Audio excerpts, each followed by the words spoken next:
Hi, everyone. My name is Paul Biondi. I'm an executive partner at Flagship Pioneering and president of Pioneering Medicines. Pioneering Medicines was founded by Flagship to accelerate the creation of novel therapeutics by leveraging the ecosystem of bioplatforms that we create.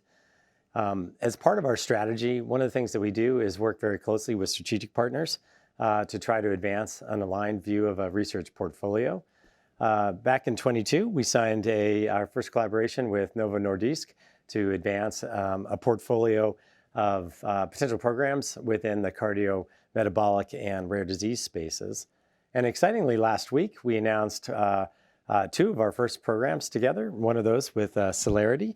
And today, I'm really pleased to have with me Fabrice Chouraqui, who is the CEO of Cellarity, as well as Uli Stilz, who is the head of the Bio-Innovation Hub at Novo Nordisk in Cambridge, Massachusetts. So excited to talk to you both about how we can advance a program in MASH, which is metabolic dysfunction associated steatohepatitis. So to that end, maybe I'll start with you, Uli, and we could talk a little bit about, more about MASH and what are the challenges with developing treatments to date. Paul, with pleasure, and it's a real pleasure to be here together with Fabrice and you, Paul, to discuss our partnership. So MASH is metabolic associated steatohepatitis, which is a chronic and progressive liver disease. It's actually a serious disease burden for which there is at the moment no approved treatment. It's a disease which progresses. It can then lead to liver failure at an end stage and then requires liver transplantation. So it's a really serious condition. From a disease biology point of view, it's associated with obesity. So incorporation of more fat into the liver, and then over time it drives an inflammatory process, which then leads to over time also to fibrosis and at the end cirrhosis, and then of course the liver function starts to rapidly decline. Because it's progressive, it's a complex disease biology, not completely understood, many cell types involved. And that was for us a starting point that we got so excited to work with Fabrice and the Cellarity team, because we felt Cellarity has a unique platform enabling us to take a deeper look into these different cell types and understand at a much deeper level the disease biology, and so finding new clues. That was our hope at the outset, and that's why we are so excited to work together. Fantastic. Well, let me build on that. Fabrice, would you tell us a little bit more about the Solarity Platform and how it can uniquely address some of the challenges in addressing MASH that Uli talked about? Yeah, absolutely. I mean, as Uli said, I mean, we have developed a unique platform that allows us to design drugs against the cellular signature of the disease. So as opposed to traditional methods of drug discovery, we are not starting from a target. We are not biased actually by a starting point. And as Uli said, we're looking at biology in its entirety. And that allows us to understand biology better, perhaps I should say fuller.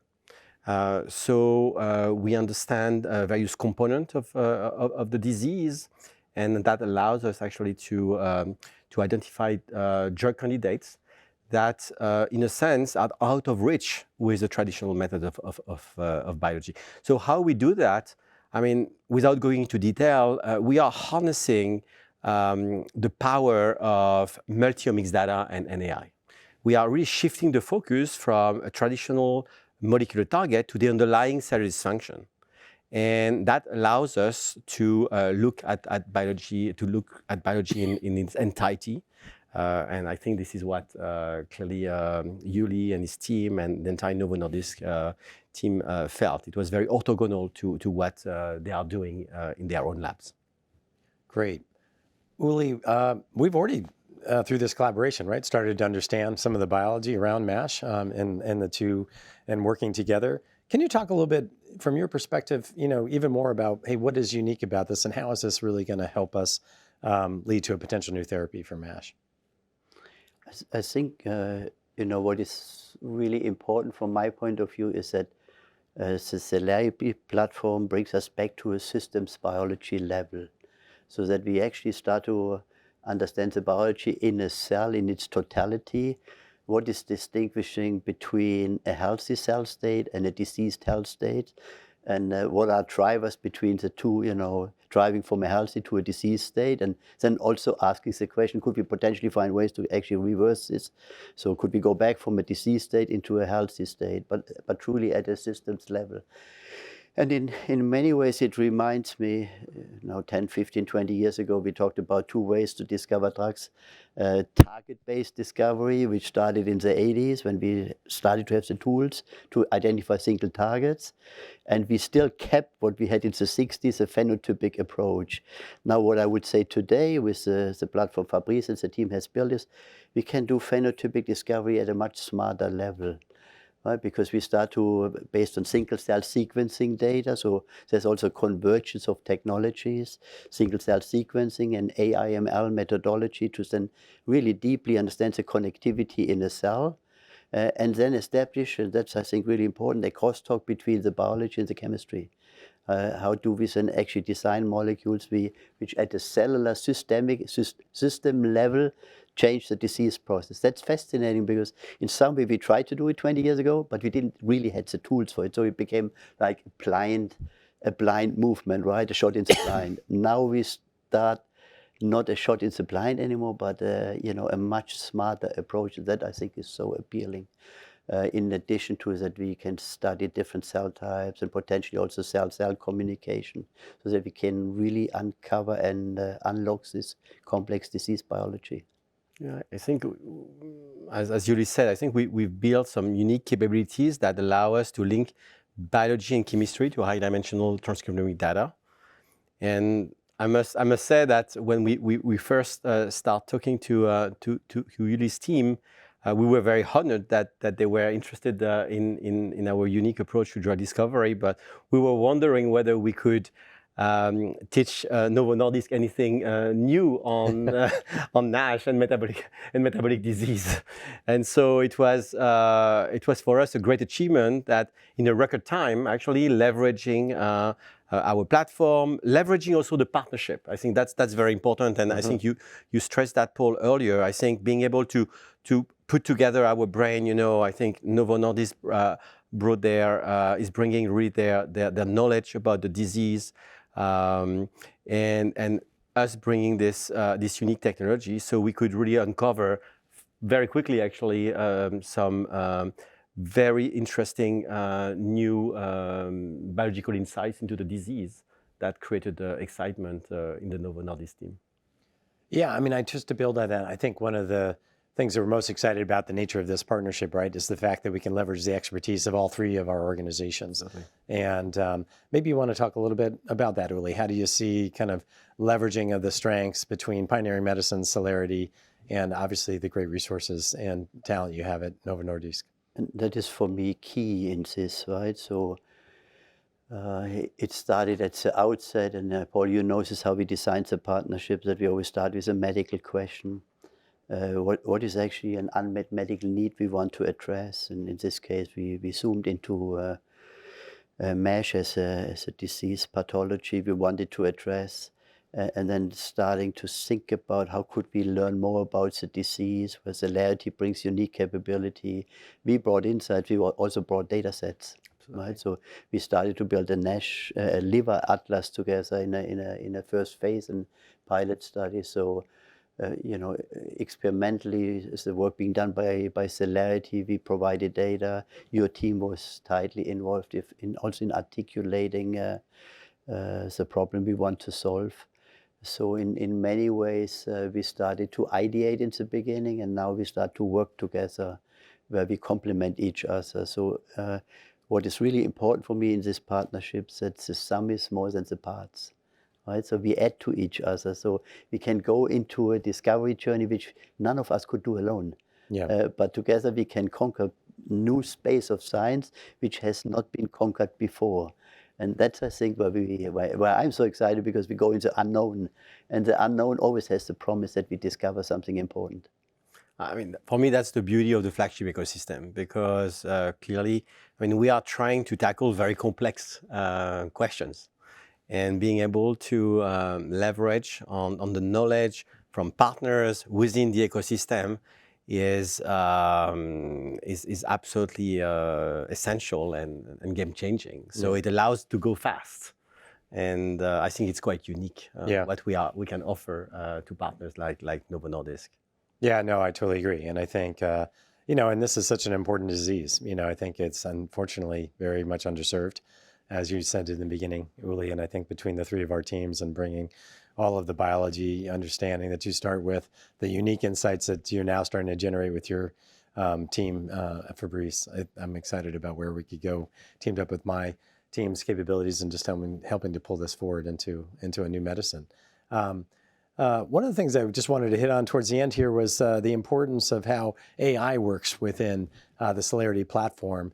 And maybe you could talk a little bit about that, Fabrice, and just in general, Uli, as you think about it, how AI really can be potentially transformational in how we develop, drugs in the future. I mean, clearly, AI is changing many parts of our economies. And I think in the biopharma industry, we are starting to unlock the power of AI, across the value chain.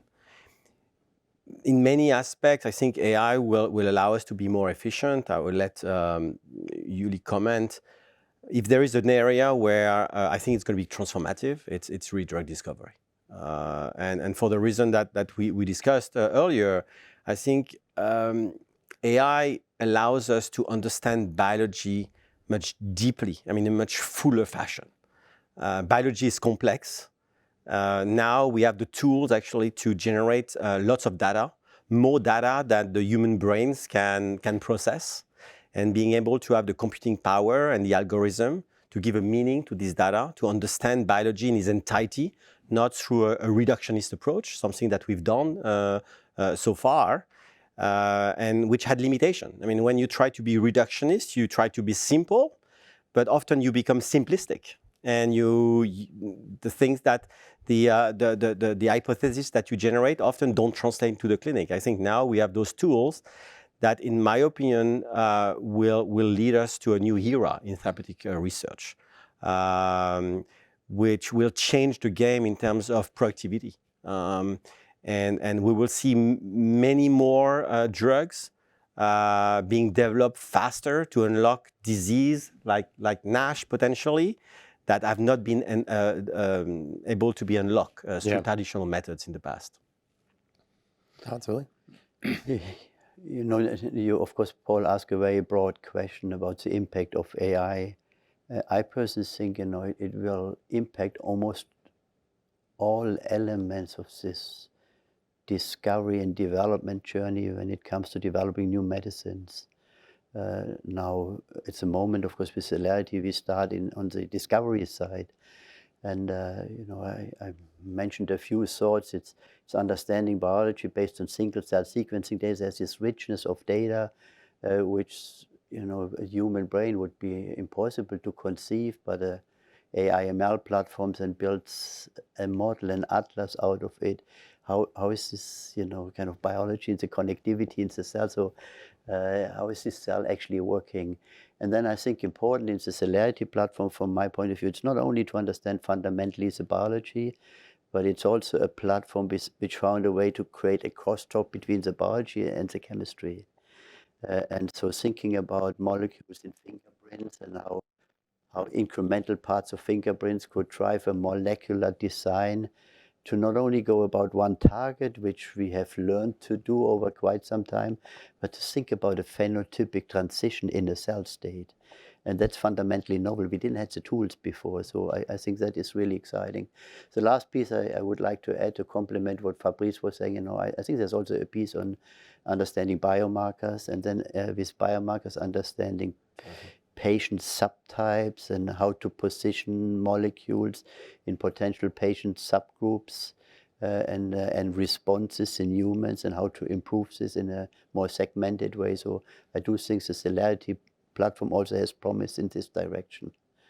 But it's I think we are at the beginning of a revolution in terms of how we can accelerate with those tools drug discovery and discover molecules and biologies which before were not attainable because we couldn't conceive it. Yeah. And applying AI to biology is very complex as well. I think it takes more than just hiring a few data scientists to harness the power of AI. So, and we've seen that in the early part of the collaboration, bringing teams together who speaks different languages, see biological insights in different way. Is absolutely essential. I mean, as we say at Cellarity, we're trying to nurture a new generation of scientists, a new generation of multilingual scientists. I think we are only at the beginning of the journey because that will be very, very important. I think scientists have learned to stay in to be experts in their field and stay in their lane. Right. Whereas now it's going to be about bringing everyone together because in biology, I mean, you need chemists, biologists, clinicians to help develop new AI model to train new data sets. It's very much a multifunctional endeavor. That's great. Well, at Flagship, we talk a lot about taking bigger leaps. I want to thank you both because this was really a big leap. It wasn't only that in the science, but in actually trying to really do something novel from a partnership perspective. We've been on a long journey together. I think we built a lot of trust among the three organizations, and I think we're all excited to see the science of this really bear some fruit. So thank you both for joining me today, and look forward to see next year, and we can talk about the results of some of the things that we've been doing together. So thanks again to you both. Thank you for your support. Thank you, Paul and Fabrice. Thanks, everyone.